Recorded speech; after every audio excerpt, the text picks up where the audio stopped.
dan aku memukul sekeras-kerasnya bola ini untuk membalas semua online abuse yang aku dapat.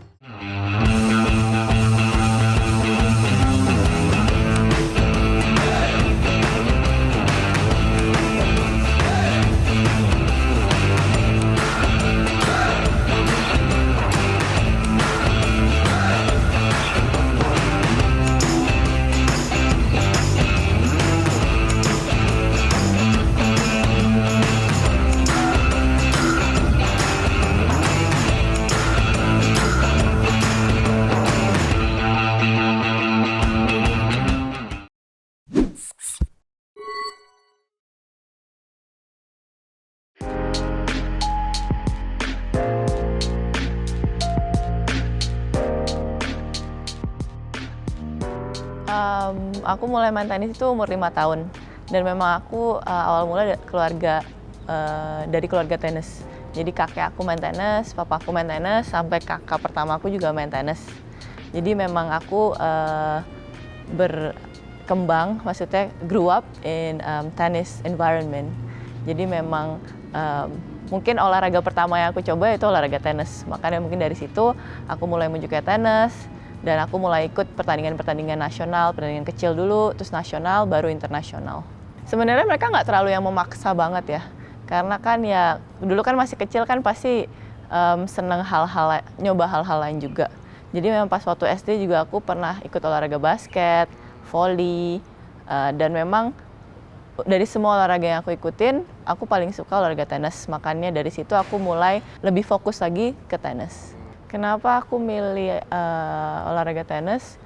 Mungkin karena hasil aku di tenis cukup bagus. Prestasi-prestasi yang aku dapatkan waktu masih kecil, waktu aku pertandingan. Dan mungkin untuk olahraga yang paling aku enjoy itu olahraga tenis. Jadi pas waktu masih kecil, aku sering ikut, kayak kakakku kan ikut turnamen nasional. Nah dari situ aku sering ikut dia untuk mengikuti turnamen kan. Jadi memang aku udah suka nonton tenis dari kecil dan juga udah sering berada di lingkungan tenis, sering ngelihat orang-orang pada main tenis. Mungkin dari situ juga aku lebih suka olahraga tenis. Pemain idola Roger Federer. Aku suka Federer karena gaya bermain dia dan juga cara dia bermain di lapangan tenis.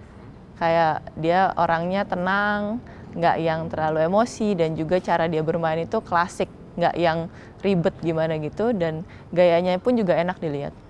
Dulu pemain putri aku suka Justine Henin, karena juga aku ngelihat kan dia termasuk yang nggak terlalu besar badannya, dan cara bermainnya pun juga aku suka, apalagi backhandnya kan tangan satu. Jadi ngelihat permainannya itu aku suka.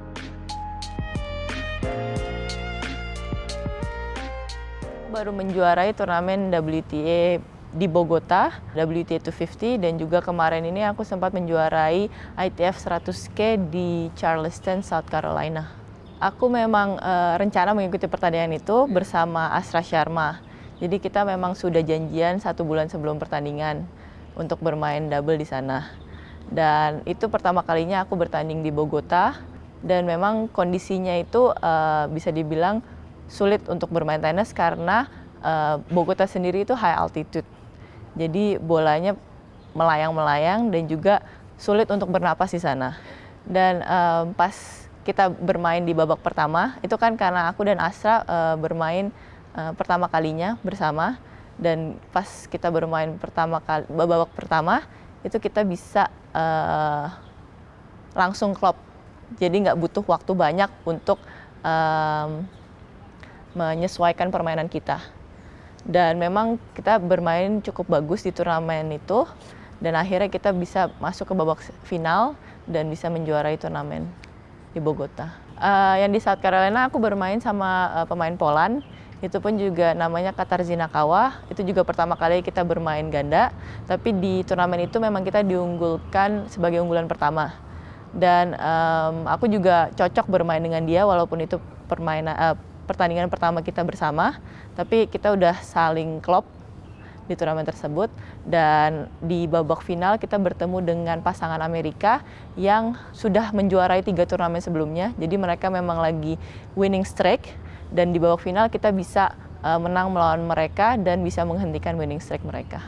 Kalau ngomong soal biaya ya, untuk sekarang aku memang masih pakai biaya pribadi. Tapi memang ada beberapa turnamen yang dibantu oleh negara. Tapi kalau kita untuk dibantu negara itu biasanya kita harus mengeluarkan dana kita sendiri dulu, baru sistemnya reimburse.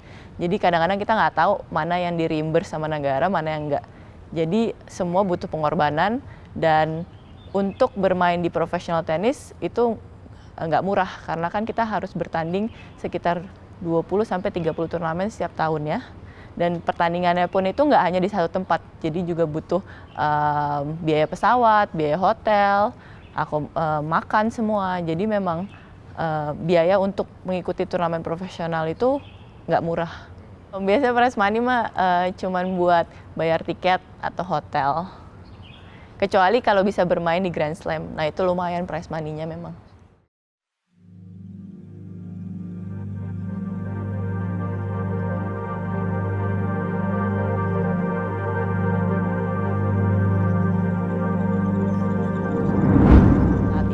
Aku ingin menjadi salah satu ambasador untuk online abuse, dan aku ingin bersama-sama dengan atlet lain dan public figure lain untuk menyuarakan say no to online abuse.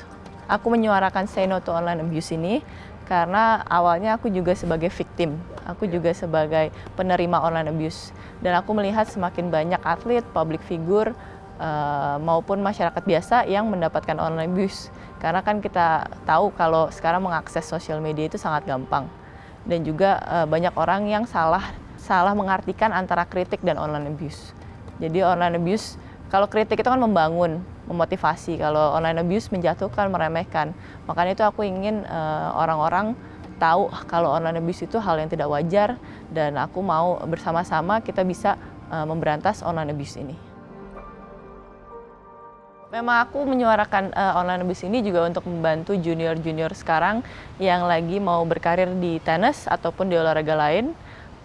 Karena memang mungkin sebagai junior mereka jarang mendapatkan online abuse.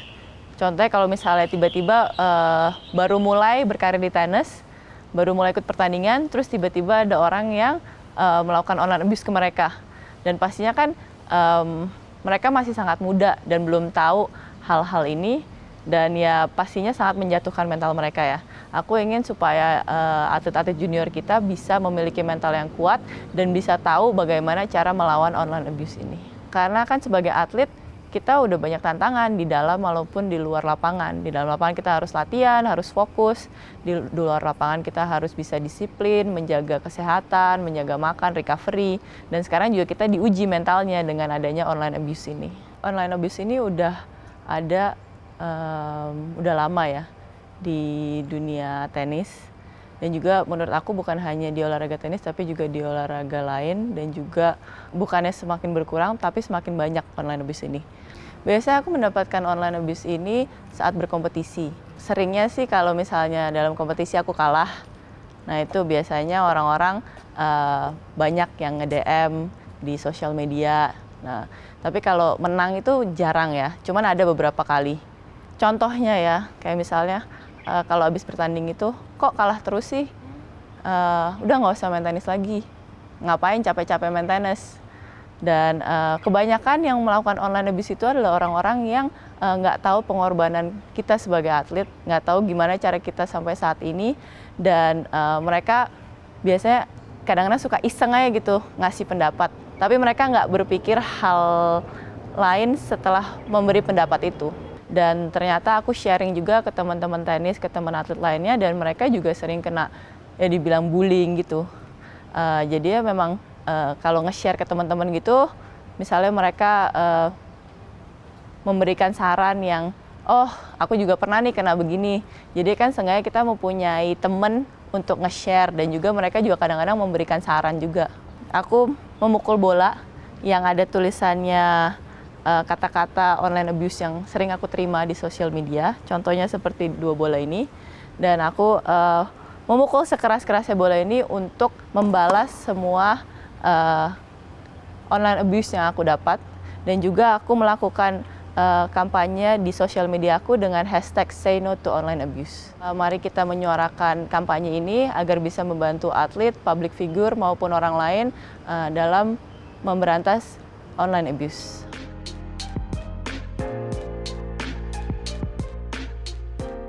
Ya pastinya target aku ingin mengikuti semua Grand Slam yang ada di tahun ini, French Open, Wimbledon, dan US Open. Untuk target SEA Games, ya aku ingin seperti yang SEA Games sebelumnya. Aku kan mendapatkan 2 medali emas. Aku ingin mempertahankan 2 medali emas, dan di SEA Games yang ini akan ada pertandingan bergu.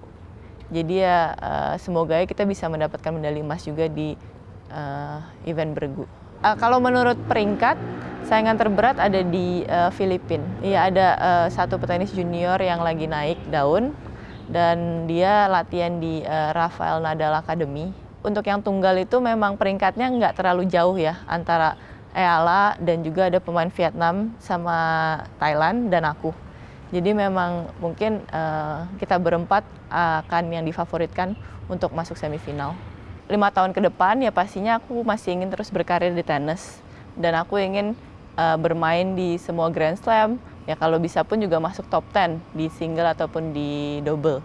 Tapi ya kan semua tergantung kondisi tubuh dan juga motivasi aku ke depannya gimana. Apa aku masih ada passion di tenis? Ya untuk saat ini aku masih sangat serius menjalankan karir profesional tenis ini dan aku ingin memberikan yang terbaik dan bisa melihat sejauh mana aku bisa berkarir. Dan ya pastinya nggak ada yang tahu kan maksudnya sampai kapan aku bermain tenis. Ya kalau untuk 10 tahun ke depan mungkin semoga sih udah nggak main tenis lagi. Udah umur berapa? Umur 37, 10 tahun lagi. Ya mungkin aku bisa mencoba karir di bidang lain. Atau mungkin bisa pindah ke olahraga lain.